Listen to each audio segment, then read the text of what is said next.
జరిగిన ఎన్నికల్లో మరి తెలుగుదేశం పార్టీ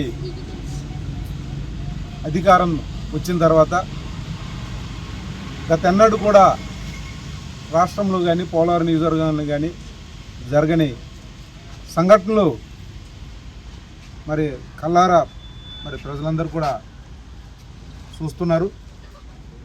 పోలవరం నియోజకవర్గంలో టీనర్స్పురం మండలం మల్లుకుంట గ్రామంలో మా వైఎస్ఆర్సీపీ కార్యకర్త సాయల నాగేంద్ర మీద తెలుగుదేశం కార్యకర్తలు దాడి చేసి మరి చెయ్యి విరగొట్టడమైంది.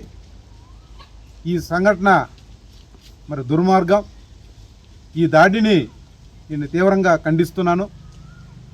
పోలవరం నియోజకవర్గంలో ఎప్పుడు కూడా ఇన్నాళ్ళు నేను ఎమ్మెల్యేగా పనిచేసినా కానీ ఎప్పుడు కూడా మా వైఎస్ఆర్సీపీ నాయకులు కానీ కార్యకర్తలు కానీ ఇలాంటి దాడులు కానీ దౌర్జన్యాలు కానీ ఎప్పుడు కూడా చేయలేదు. కానీ ఈరోజు కూటమి అధికారం వచ్చిన తర్వాత విచ్చలవిడిగా రాష్ట్రంలో కానీ ఇటు పోలవరం నియోజకవర్గం కానీ అనేక సంఘటనలు జరిగినాయి.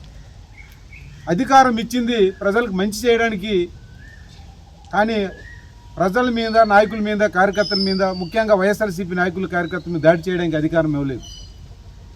ఈ సంఘటనలకి ఈ దాడులకి దౌర్జన్యాలకి చంద్రబాబు నాయుడు అదేవిధంగా పవన్ కళ్యాణ్ కూడా బాధ్యత వహించాలి.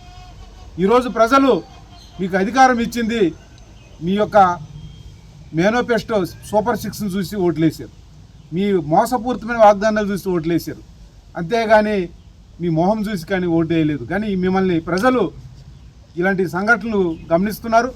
రాబోయే రోజుల్లో ప్రజలే మీకు గట్టిగా బుద్ధి చెప్తారు. ఇప్పుడైనా కానీ ఇలాంటి అరాచకాలు ఆపపోతే మరి వైఎస్ఆర్సీపీ పార్టీ చూస్తూ ఊరుకోదు.